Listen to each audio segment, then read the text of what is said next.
Hey, I'm Heather. Do you love yarn? Love creativity?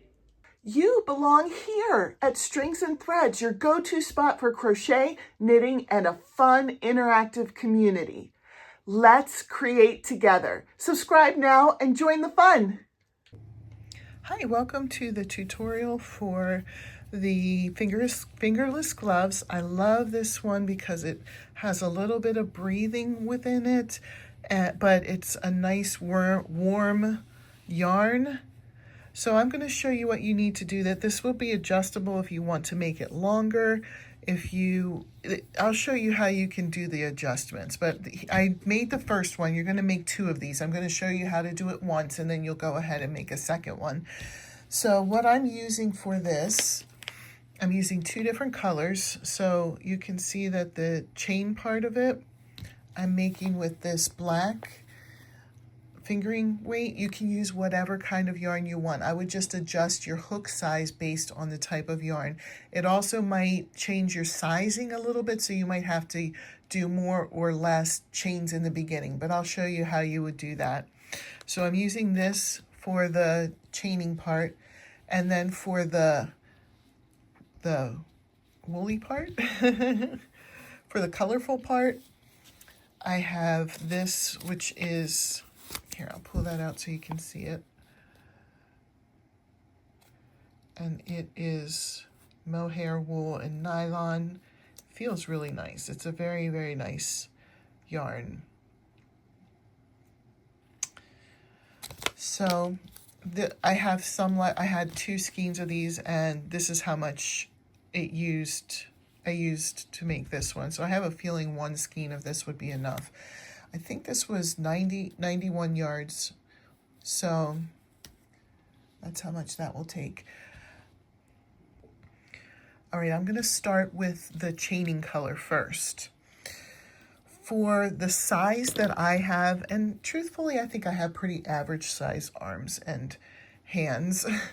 For the size that I have, I chained 50. But if you want to adjust the size, if you think this might be too big or too small, this pattern is worked up in multiples of 4, plus 1, and then plus 1 for the foundation. So that's how this pattern is worked up. So if you were going to add more, you would go in multiples of 4. At the very end, make sure you add 1, plus 1, and then plus 1 for the foundation chain. But for mine, for what I did here, I did 50 stitches total, which was 48, then plus 1, plus 1. I always wondered why they did that. I mean, I understand it's a wording thing, you know, just to make sure that you're doing it right, but it just seems weird. Why don't you just say plus 2? So what you do is you put a single crochet in the second chain from the hook.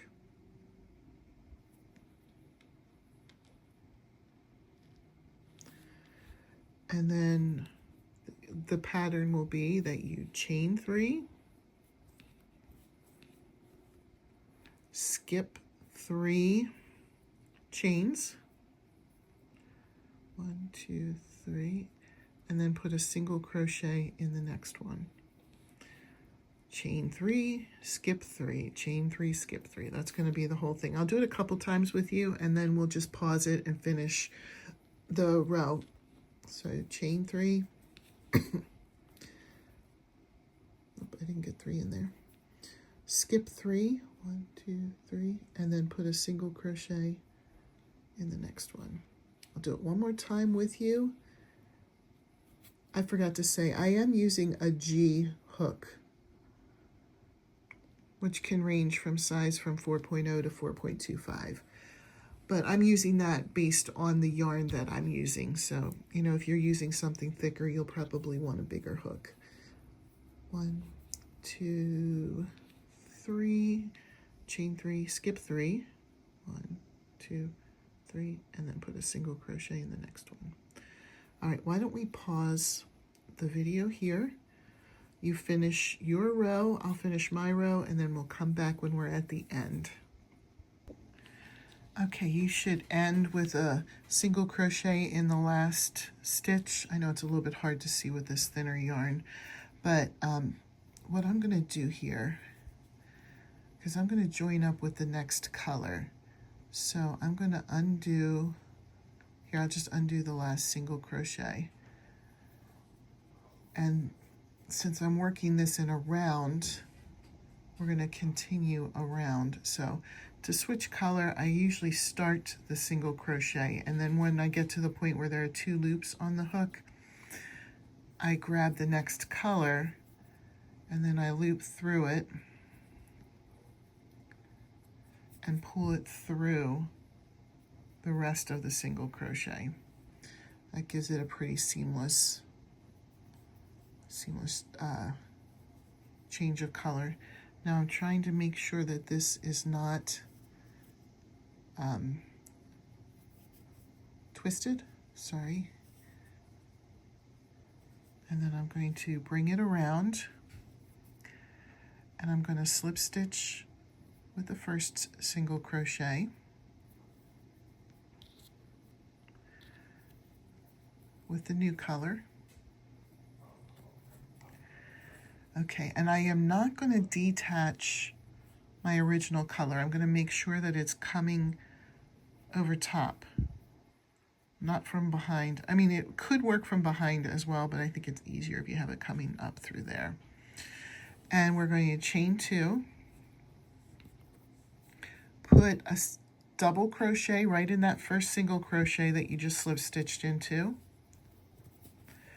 and then you're going to find your first chain 3 here.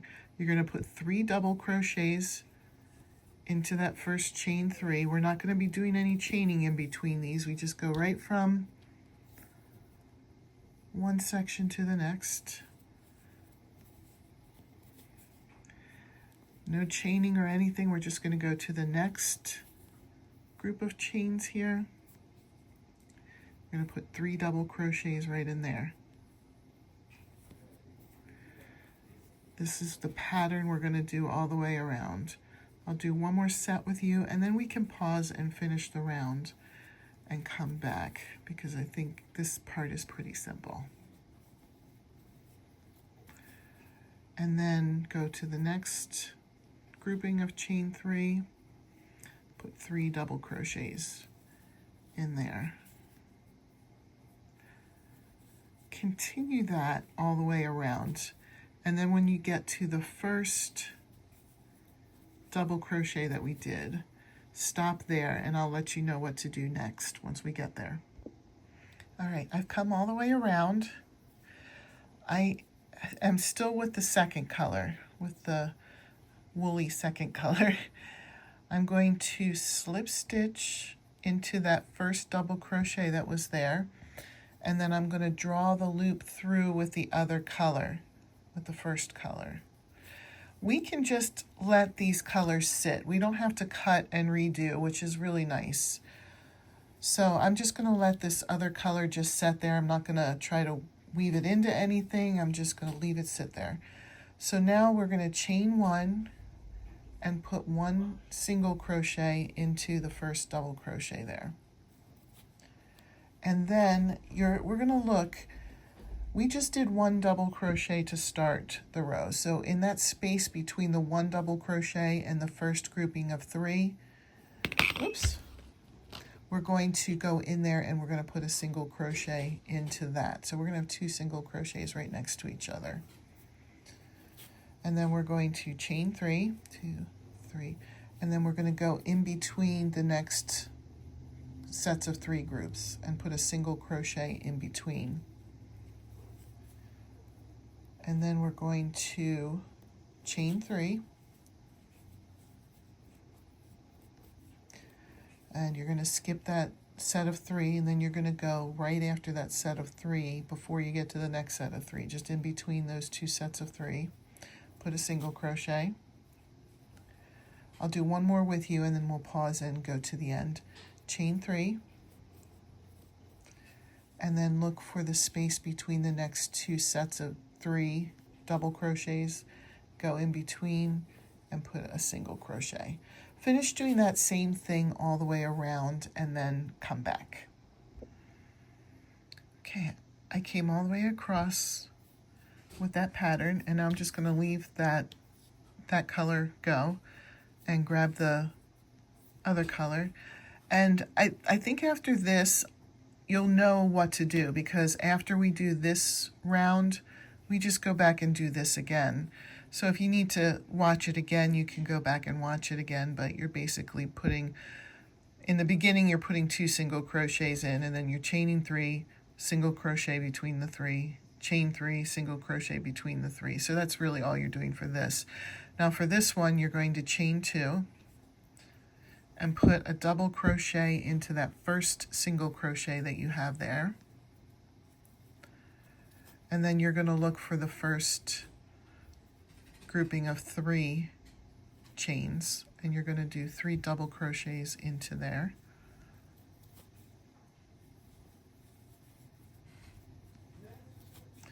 And then you're just going to put 3 double crochets into the next grouping of 3. There's no chaining or anything in between.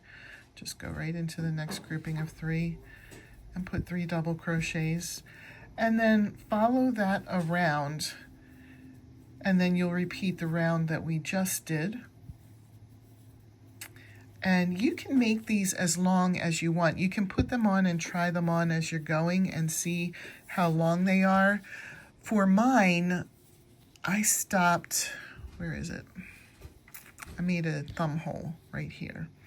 And that's what we're going to do, and we're going to do a thumb hole. So for me, I right below the thumb hole, I did 1, 2, 3, 4, 5, 6, 7 rounds of the woolly color, the second color that I did. And then I stopped and did a thumb. But what we're going to do is we're building from the end of the arm up. We're not starting with the fingers. We're starting down on the other end. So you just keep going and adding rounds until it's as long as you want it to be from the thumb hole down. Because we're going to, when we stop, we're going to make the thumb hole. And so you should go from here to as long as you want it to be. Again, mine was 1, 2, 3, 4, 5, 6, 7 rounds with the groupings of 3 double crochets. And that's what I stopped on. I stopped on the double crochet row. Okay, I have gotten it to the point of the thumb hole here. I have 1, 2, 3, 4, 5, 6, 7 rows below the thumb hole here, and I haven't done the thumb hole yet, but it'll be 1, 2, 3, 4, 5, 6, 7. So it's the same amount. So I left off on the groups of 3 double crochets. So now I'm back to my original color, and what I'm going to do is chain 1. Let me move this closer here so we got it. And I'm going to single crochet into the double crochet here. And then single crochet into that space between the 1 double crochet and the first grouping of 3. And then I'm going to chain 3, which would be for this grouping of 3 right here. And then I'm going to chain 3 again, which will be for this grouping. And I'm just going to skip that first space between the 2 and go to the next one. So when I do my next round, I'm going to put 1 grouping of 3 here and then 1 grouping of 3 here. And that way I'll still have the same amount of groupings as I do down here. It doesn't grow or get larger. It just kind of leaves a little mouth opening here for your thumb. So I'm going to finish this round, and then I'll come back and I'll show you what I'm going to do. We're just going to keep going along as normal. Chain 3, single crochet in the space between, chain 3, single crochet in the space between, until you get all the way around. And then we'll come back and look at the next one. All right, I've come all the way around with the chain 3, single crochet, except I have the chain 6 here for the thumb hole. So what I'm going to do is switch yarns. I will attach with a slip stitch to the first single crochet that I made there. Chain 2, do a double crochet into that single crochet, and then I'm going to go right into this chain space here and do 3 double crochets, 2, 3, and then I'm going to, for some reason my computer thought I turned it on, cancel. There we go, I'm sorry. So then we're going to do 3. I'm just going to pick one of these stitches here just so that there's a separation. They don't end up being together. I'm going to just go right into one of those stitches and then do a grouping of 3 there. 1, 2, 3. I'm so sorry if you can hear my sons. Even though I asked them to keep it down while I'm filming, it seems to be an impossibility. So these 2 groupings of 3 will count as, you know, going through here. And so now for the rest of the round, you look for your chain 3s and you're going to do a group of 3 double crochets into the chain 3s. So I'm going to finish the round and then come back. All right, I came all the way around. Here's where the thumb hole is. So if you look on my other one, that's the first round. I did the first round above it, and then I did 2 more rounds that have the 3 double crochets in a row. And then what I did was I put a single crochet across the top, and then when I finished it, I put a single crochet across the bottom. I'll go through all of this with you, but I wanted to let you know that I'm going to add 2 more of these rows and then a border of single crochet, and then I'm going to finish and weave in the ends, and then I'll come back and show you. You can make the top part as long as you want. I'll show you how mine went. So there, I have 3 of the double crochet rounds above where my thumb is, and it comes about to here on me. But if you wanted to even make these full mittens, they won't have a thumb, but you can bring the yarn all the way up and then just kind of sew it shut at the top if you wanted to go like that. I kind of like it just like this. So I'm going to go ahead and add my rows to finish up the top, and then I'll come back and we'll just talk about the edges. And okay, so I finished all of the rest of the stitches. So I had 3 rows of the 3 double crochets, and then I did a single crochet with the yarn around the top. I have not done the bottom yet. I'm going to join on, and I'm going to do single crochets along the bottom like I did with this one. And then it's going to be finished. I hope you enjoyed this video tutorial. If you did, please feel free to subscribe, and I have lots of tutorials up. You can, you know, hopefully check out something else you might like, and have a great day. Bye.